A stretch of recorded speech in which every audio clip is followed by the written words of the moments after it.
Hello friends, मैं मंतोष कुमार आपके अपने YouTube channel A to Z English पर स्वागत करता हूं। दोस्त, अभी मेरा सेशन टेंस का चल रहा था। ये सीरीज टेंस का है। पिछले 2 वीडियोस हमने टेंस पे डाले हैं। आप अगर नहीं देखें तो ज़रूर देखिएगा। अब इस सेशन को कंटिन्यू करेंगे। हमेशा आपको वीडियोज़ मिलते रहेंगे। बेसिक से बिल्कुल चल रहा है और बेसिक से एडवांस तक हम इस सेशन को लेकर चलेंगे। और जो बच्चे CGL का तैयारी करने वाले हैं, CHSL हो गया, MTS हो गया, तो उनके लिए भी पर डे हमारा 9:30 से 10:30 लाइव क्लास चलता है, प्रैक्टिस सेशन चलता है मॉक टेस्ट का। तो आप ज़रूर जुड़े, जो भी SSC का, NDA का, CDS का तैयारी करते हैं उनके लिए। और बाकी ऐसे जो भी बच्चे जो बेसिक अभी सीखना चाहते हैं, इस चैनल से जुड़े रहें। हम आपके लिए हमेशा वीडियो लाते रहेंगे, ठीक है। तो इस सेशन को एंजॉय करिएगा। ये टेंस का सीरीज है आज का हमारा, है ना। तो चलिए स्टार्ट करते हैं और देखिए कैसे हम चीज़ को समझते हैं। हमने 2 वीडियोस इस पे बना रखा है पहले, आप ज़रूर देख लेंगे अगर नहीं देखे हैं तो। एक चीज़ और हम आपसे रिक्वेस्ट करते हैं मेरे दोस्त, अगर चैनल पे नए हो तो ज़रूर सब्सक्राइब करो। सब्सक्राइब करके हमारे, है ना, प्यार दीजिए अपना। चलो तो ठीक है, स्टार्ट करते हैं और ध्यान से समझिएगा बात को। आइए चलिए, हमने सिंपल प्रेजेंट को देख रहे थे। पहले हमने वीडियो बना लिया इस पे। स्ट्रक्चर के बारे में, सारे चीज़ के बारे में हमने बेसिक समझ लिया। थोड़ा सा ओवरव्यू यहाँ पे हम समझाना चाहेंगे। देखो, हमने कहा था कि सिंपल प्रेजेंट का जब बात करते हैं स्ट्रक्चर का, तो हमारा क्या होता है, उसमें आता है सबसे पहले सब्जेक्ट। क्या आता है, कोई भी सेंटेंस का जो स्ट्रक्चर होता है वो सब्जेक्ट से स्टार्ट होता है। उसके बाद हमारा वर्ब आता है, ठीक है, ये वर्ब आता है। और उसके बाद हमारा क्या होता है, ऑब्जेक्ट होता है। ये किसी भी सेंटेंस का बेसिक स्ट्रक्चर है। तो आप ध्यान से समझिएगा। अगर हम प्रेजेंट की बात करें, सिंपल प्रेजेंट की बात करें, अगर सिंपल प्रेजेंट की आप बात करोगे तो ये वर्ब के जगह पे 2 बातें निकल कर आता है। एक तो सिंपल प्रेजेंट में V1 मतलब फर्स्ट फॉर्म आता है। क्या आएगा हमारा, फर्स्ट फॉर्म। या इस जगह पे हमारा आ सकता है फिफ्थ फॉर्म। मतलब इसको फर्स्ट फॉर्म को आप वर्ब के फर्स्ट फॉर्म को प्लूरल फॉर्म के नाम से जानते हैं। ध्यान से समझिएगा, ये प्लूरल वर्ब है। और ये V5 जो हमारा लिखा हुआ है, इसे आप कहते हो सिंगुलर फॉर्म। बात समझ में आ गया। तो स्ट्रक्चर क्या बन गया, सब्जेक्ट प्लस V1 या V5 प्लस ऑब्जेक्ट। ठीक है जी, ये आपका बेसिक स्ट्रक्चर है, subject plus verb plus object. अब इसी जो भी टेंस हमें लिखना होगा, इसके वर्ब के फॉर्म को सिर्फ बदलेंगे, बाकी चीजें सेम होगी। ठीक है जी। अब यहाँ पे हमने कुछ बातें कर लिया है। अब यहाँ से स्टार्ट करते हैं, चीज़ को समझिएगा कैसे हम ट्रांसलेट करते हैं। ठीक है, तो यहाँ पे देखो, पहले सेंटेंस को समझो कैसे हमें बनाना है। कह रहा है कि मेरी माँ मुझे बहुत प्यार करती है। अब इस सेंटेंस में सबसे पहले तो आपको समझना होगा कि सब्जेक्ट कौन है। बातें समझ में आ रही है। तो सब्जेक्ट यहाँ पे देखोगे तो कौन है, मेरी माँ। ठीक है, मेरी माँ सब्जेक्ट है। सब्जेक्ट पहले हमने लिखने को बताया। तो मेरी माँ के लिए हम क्या लिखे, माई मदर। समझिएगा।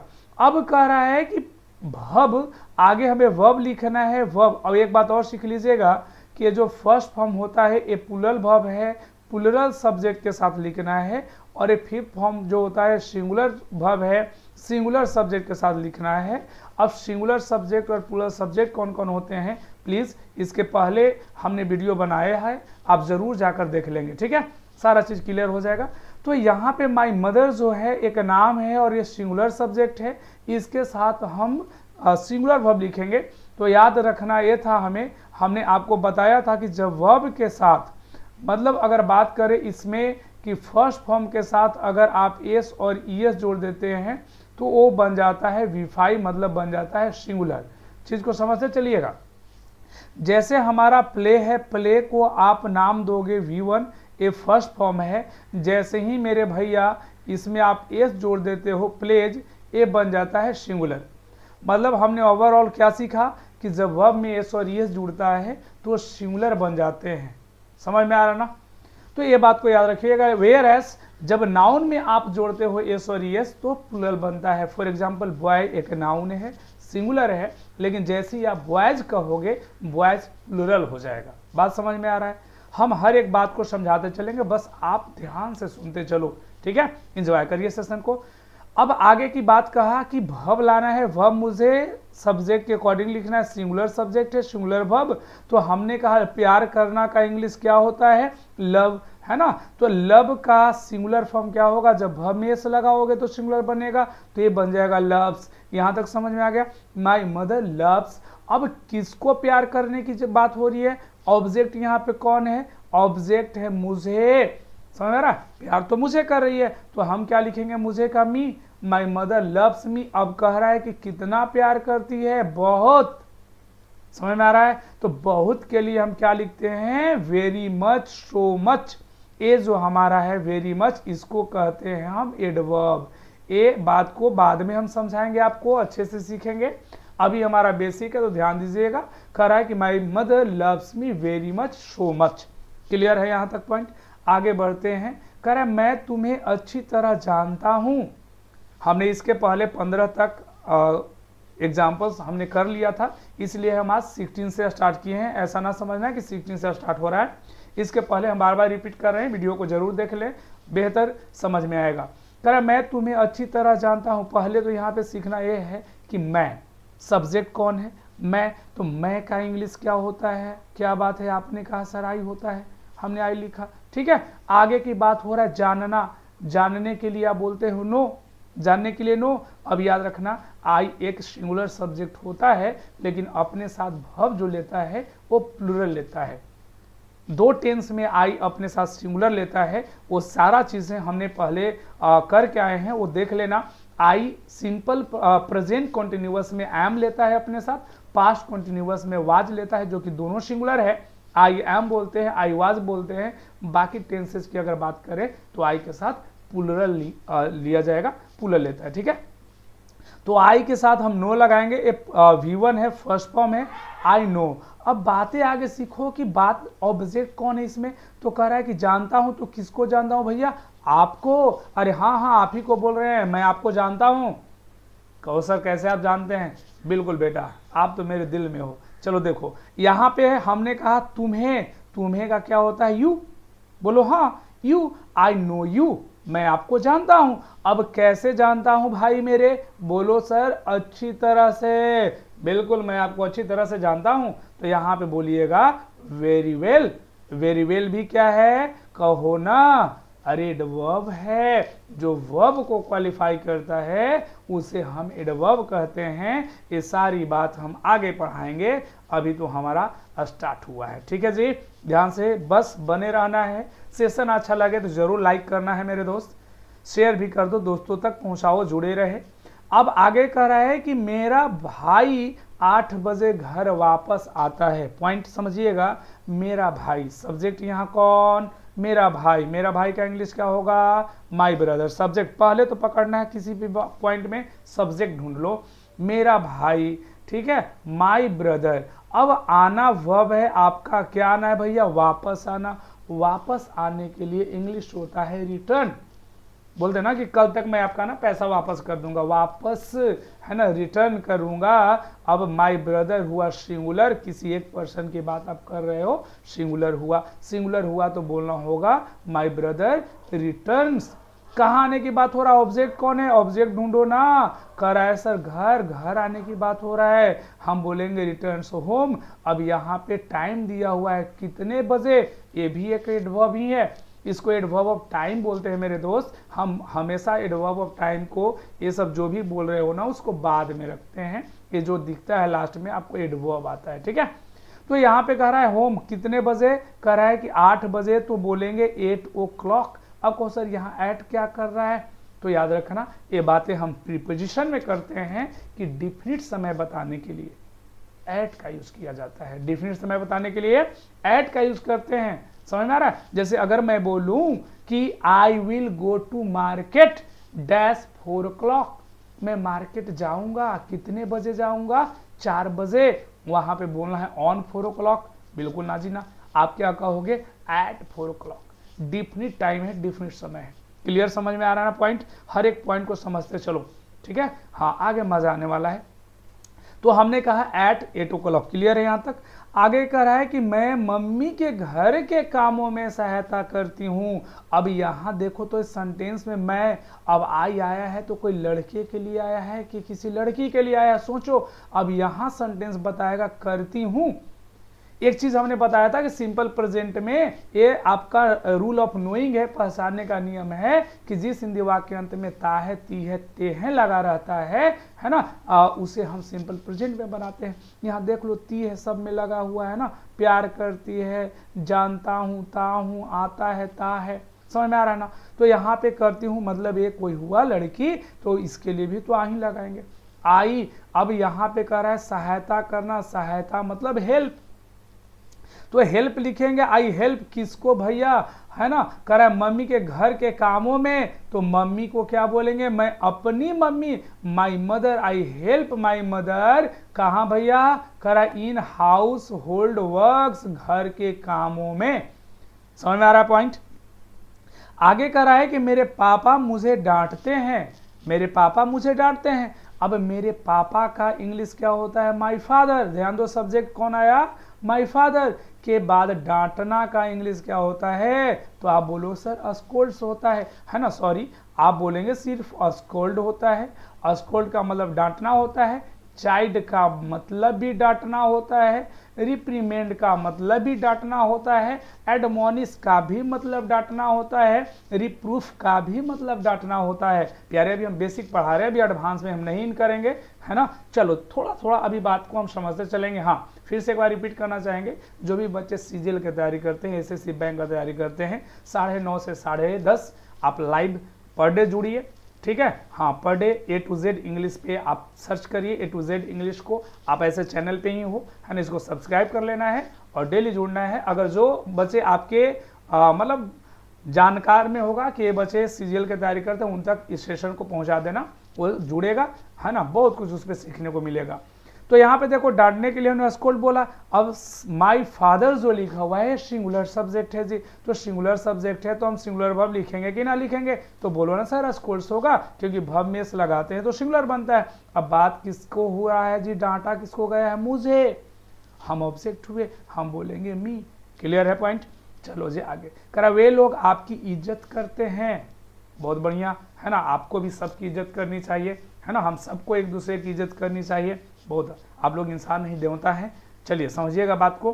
कह रहा है कि वे लोग आपकी इज्जत करते हैं, यहाँ पे बात समझिए। अब वे लोग का क्या होगा, दे होगा, ये गलती से आ गया है, वे लोग का क्या होगा, दे।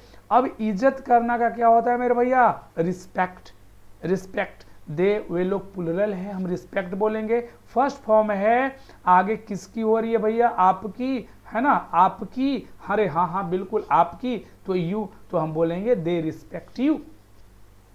पॉइंट क्लियर है, समझ में आ रहा है यहाँ तक। तो याद रखना हम इस तरह से बनाते हैं, और भी है क्वेश्चन, प्रैक्टिस जितना करिएगा उतना ज़्यादा चीज़ों को समझ पाइएगा। आगे बताइएगा, आप लोग का बारी है, अब आप आंसर करेंगे, आप खुद से आंसर करो, है ना, जब हम बोलेंगे तो आप समझिएगा कि हाँ मेरा खुद का आंसर सही था या नहीं। करा मेरा भाई 8वीं कक्षा में पढ़ता है, मेरा भाई 8वीं कक्षा में पढ़ता है। अब यहाँ पे सब्जेक्ट जो है पढ़ने का काम करा मेरा भाई, हमने कहा माय ब्रदर, माय ब्रदर, चीज को समझो। अब यहाँ पे बात भव का हो रहा है, भव है पढ़ना, तो बोलेंगे माय ब्रदर रीड्स, पढ़ना का इंग्लिश रीड होता है, माय ब्रदर सिंगुलर है इसलिए रीड्स बोलेंगे।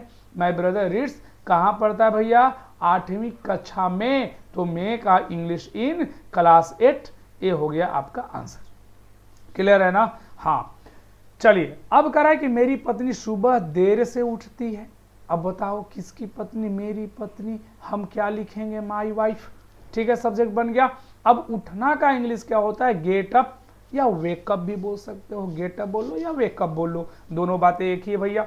तो माई वाइफ गेट्स अप कहना होगा क्योंकि ये सिंगुलर है, गेट्स अप, है ना। अब सर सिंगुलर कैसे, शादी हो गया तो सिंगुलर कैसे, ना बेटा ना, वो तो अलग बात है, समझ में आ रहा है। हाँ इंसान तो एक ही है, हम लोग कह देते भले ही है कि हम लोग दो जिस्म एक जान है ना, लेकिन है तो भैया अलग अलग ना, बात को समझो, एक ही है। माई वाइफ गेट्स अप बोलेंगे लेट इन द मॉर्निंग, कब भाई, है ना, देर से के लिए लेट हुआ, कब, सुबह में, हम बोले इन द मॉर्निंग। हमेशा इन द मॉर्निंग होता है, इन द इवनिंग होता है, ये प्रीपोजिशन में आपसे पूछ लिया जाता है। चलो आगे बातें करेंगे हम इस पे। करें सूरज पूरब में उगता है। अब ये बात यूनिवर्सल ट्रूथ का है, सबको पता है कि सूरज पूरब में उगता है। तो सूरज के लिए हम क्या बोलेंगे, सब्जेक्ट मेरा द सन बनेगा, बनेगा कि ना बनेगा, बोलो ना हाँ। अब उगना का क्या होता है, राइज, राइज सन के लिए सिंगुलर है, राइजेज बोलेंगे। कहाँ उगता है, पूरब में, इन द ईस्ट, समझ में आ रहा है। सेट करता है पश्चिम में, तो बोलेंगे in the set in the west. इस तरह से आपको बनाना होगा। रमेश सुबह 6 बजे घूमने जाता है। रमेश सुबह 6 बजे घूमने जाता है, तो हम रमेश सब्जेक्ट हुआ तो बोलेंगे रमेश। जाना है, घूमने जाने के लिए बोलते हैं, याद रखना, गो फॉर अ वॉक। ये आपका फॉर अ वॉक होता है एक फ्रेज जिसका यूज करते हैं जाने के लिए, है ना। तो गो फॉर अ वॉक बोलना है, ये आपका, हाँ वॉकिंग नहीं कह दीजिएगा गलती से, गो फॉर अ वॉक ही होता है। आगे कह रहा है कितने बजे, 6 o'clock। यहाँ देख लो, अब कहो सर फिर से वही बात आया कि एट क्यों लगा, क्योंकि भाई मेरे डिफिनिट टाइम है और डिफिनिट समय के लिए आप क्या लगाते हो, एट। तो यहाँ पे बोलेंगे एट 6 o'clock। कब जाता है, बोलो कि सर सुबह, in the morning. Got it, point समझ में आ रहा है ना। चलो आगे आगे बढ़ते हैं। बिल्कुल सेशन को लास्ट तो देखो, मजा आएगा, चीज को समझिएगा, एक बार पढ़ लीजिएगा, फिर आपको प्रैक्टिस करने की जरूरत नहीं पड़ेगा। वह सदा सच बोलता है। वह सदा सच बोलता है, सदा का मतलब हमेशा, ऑलवेज। कह रहा है कि वह का इंग्लिश होता है ही, है ना। अब देखो ये जो ऑलवेज लगा हुआ है इसको बोलते हैं adverb of frequency. Always, daily, rarely, everyday, seldom, often, समझ में आ रहा ना, हार्डली, स्कार्सली, ये सबको एडवर्ब फ्रीक्वेंसी कहते हैं। इनका यूज हमेशा मेन वर्ब के पहले किया जाता है, समझ में आ रहा है। हाँ, तो यहाँ पे ही ऑलवेज कहना होगा। अब ही के अनुसार वर्ब लिखोगे सिंगुलर, तो हमें बोलना होगा स्पीक्स। ये V5 है, क्या बोलता है भैया, सच, सच का होता है ट्रूथ, बोलेंगे स्पीक द ट्रूथ। समझ में आ गया ना। चलो, वह आपसे मिलना चाहती है, क्या बात है ना, अच्छी बात है। वह का इंग्लिश क्या होगा, सी बोलेंगे, क्योंकि बात लड़की का हो रहा है, सी। अब चाहना का इंग्लिश क्या होता है, बोलो ना, I want sir, I want you. नहीं, मैं आपको चाहता हूं, क्या बोलते हो, आई वांट यू। तो चाहना का इंग्लिश वांट हुआ, सिंगुलर के अनुसार वांट्स कहेंगे। किससे भैया चाहती है, मिलना, टू मीट, किससे, आपसे, यू, आपसे, यू, तो बोलेंगे she wants to meet you. Clear ना। चलो बहुत बढ़िया, आगे देख लीजिए। कह रहा है कि वह आपसे मिलना चाहती है। अच्छा, फिर से आ गया वही चीज रिपीट है, she wants to meet you. चलो जी, कोई दिक्कत नहीं है। अब कह रहा है कि सूरज पूरब में उगता है, पश्चिम में डूबता है। ध्यान दीजिएगा, सूरज पूरब में उगता है, पश्चिम में डूबता है। तो the sun rises in the east and sets in the west. Set का मतलब होता है डूबना। क्लियर है ना। आगे बढ़ो। कह रहा है पृथ्वी सूर्य के चारों ओर घूमती है। अब पृथ्वी के लिए क्या बोलेंगे, द अर्थ। घूमना का क्या होता है, मूव्स, होता तो मूव है। अब हाँ, यहाँ पे अर्थ के अनुसार हमने मूव्स कहा, ठीक है, द अर्थ मूव्स। अब चारों ओर का बोलेंगे राउंड। देखो यहाँ पे राउंड भी बोल सकते हो, अराउंड भी बोल सकते हो। ये बातें हम डिटेल में प्रीपोजिशन में करेंगे, क्योंकि अभी हम टेंस पढ़ा रहे हैं, हम टेंस पे फोकस करेंगे चीज को, ठीक है। कह रहा है किसके चारों, सूर्य के चारों, द सन। तो बना the earth moves round the sun या अराउंड द सन। गीता हमेशा गरीबों की सहायता करती है ना। तो सब्जेक्ट हुआ गीता। ऑलवेज हम हमेशा के लिए लिखेंगे, ठीक है। सहायता करने के लिए अभी हमने बताया हेल्प। अब गीता सिंगुलर है, इसलिए हेल्प से होगा। किसकी भैया, गरीबों की। ऑब्जेक्ट हुआ द पुअर, तो ये बन गया Gita always help the poor, helps the poor. I hope कि ये सेशन आपको समझ में आया होगा, ठीक है। चलिए मिलते हैं फिर अगले वीडियो में। अगर आप सेशन पहली बार जुड़े हैं इस सेशन के साथ, तो जरूर इस चैनल को सब्सक्राइब कर लेंगे।